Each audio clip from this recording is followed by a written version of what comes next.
I think it was very encouraging to hear Prince William. He was speaking with veterans and members of the public who'd gathered for the D-Day commemorations. And of course, it's inevitable, isn't it, that he's going to be asked about Catherine. Your wife was getting any better. Yes, she'd love to be here today. I think we look at an event like that where you've got the royals out in full force and we feel her absence very strongly. So of course someone was going to ask how she was doing, and I think William looked like he was prepared for that question. And he said that she was doing well. I think that's encouraging. He's going to be expecting to be asked about her health, and he also said that she would have loved to have been there. So I think that also shows that he's missing having Kate by his side. It's not just us and the public missing her being in events, really important events like today. He's obviously missing her being there too. Well, in terms of Kate's recovery, the princess has turned a corner in her treatment, that she's tolerating this preventative chemotherapy better. In January, I underwent major abdominal surgery in London, and at the time, it was thought that my condition was non-cancerous. The surgery was successful. However, tests after the operation found cancer had been present. I think she had a hard time in the beginning. These are strong drugs that she's on, but she's tolerating it better and she's doing better. We've had reports from members of the public that she's been out and about. She's out with the children, and that's a really positive sign. So I think reading between the lines, because we're not getting a regular update on Kate's recovery, on her health from the palace. So reading between the lines with what William's saying when he's out and about meeting members of the public, I think that all paints a very positive picture, that she is doing much better than she was. There has been some speculation after some media coverage that, she's not going to be returning until next year, and that she's not going to be returning to official duties in a way that we are used to seeing her, i.e. being a full-time working royal. That is absolutely not the case. Everything I hear from the palace, from those close to the princess, is that she is absolutely determined, 100%, to get back to the job, to pick up where she left off, and to do the wonderful work that she was doing as Princess of Wales. That's going to depend on how she's feeling. It's going to depend on when she gets the green light from her medical team. I think what this shows all of us is how absolutely vital she is to the monarchy. The monarchy needs her, and therefore we need her to be better. She needs that time and that space to make a full and complete recovery. And her and William are very much driven by what they do, and she's determined to get back. I think certainly perhaps in the first weeks and months of her return to work, whenever that might be, we may not see her operating, to full capacity, as it were, but it is her absolute ambition, determination and intention to be back to work 100%.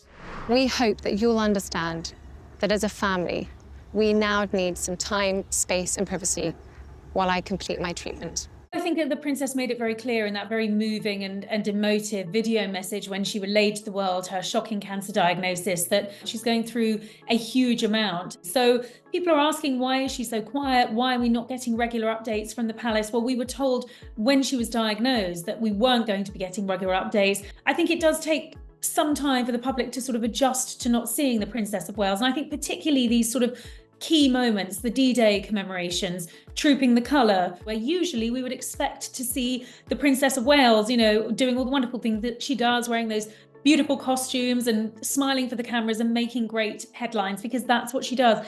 But she really needs this time to recover. And it's going to be very interesting to see who's up on that balcony on June the 15th for Trooping the Colour. I think it's incredibly unlikely that we're going to see the Princess of Wales. It's going to feel very different without seeing her. So I'm wondering if perhaps we might see the Wales children, Prince George, Princess Charlotte and Prince Louis. They've been up there several times now. They are always impeccably behaved, often entertaining, and they always seem to enjoy it. William and Kate made the decision that they would start bringing the children out to some of these official engagements. Of course, we've seen them at very important state ceremonies, the coronation, of course, being so memorable, jubilees when the Queen was alive, and there have been occasions where it's been deemed suitable to bring them out. Of course, they're not working members of the royal family yet, but they will be, and Prince George is a future king. So for the public to be able to see George, Charlotte and Louis on occasions like this is really quite important. They're pictures that make history books. They're always hugely popular.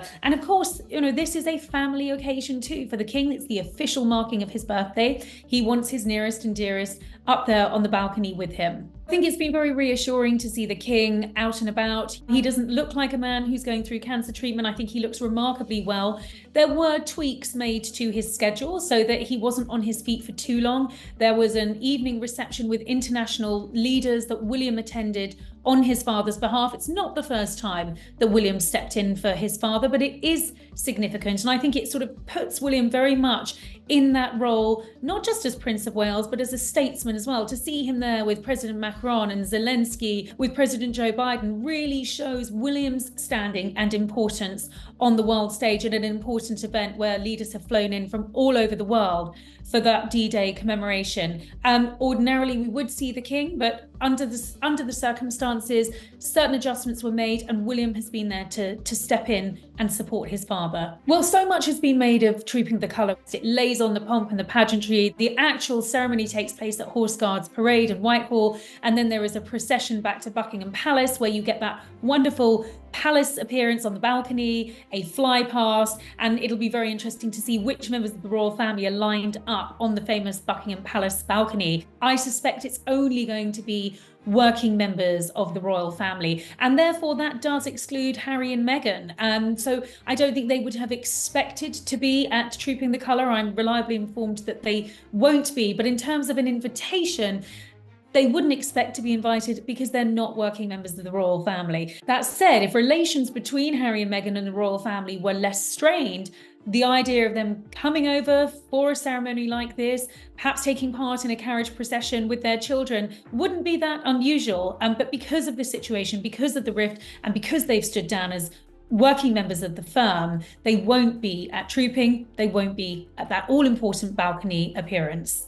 Well, we still understand that relations between the Sussexes and the Waleses remain at an all-time low. I'm told that William and Harry really are not even on speaking terms. When Harry came over in May for the Invictus Games, before going on to Nigeria, there was an opportunity for him to see his sister-in-law, and that didn't happen. And I think that relationship is also strained, and I don't believe that there has been much contact, if any at all. There weren't any messages on social media from the royal family for Princess Lilibet's birthday. It seems to have gone without too much of a fanfare. It was a small low-key party at the family home. But I do think it's very difficult for the King, who's seen very little of his grandchildren who are being raised in California. He's met Archie and Lilibet just a couple of times. You know, he has to suffice with watching them grow up on FaceTime videos, which are not all that frequent.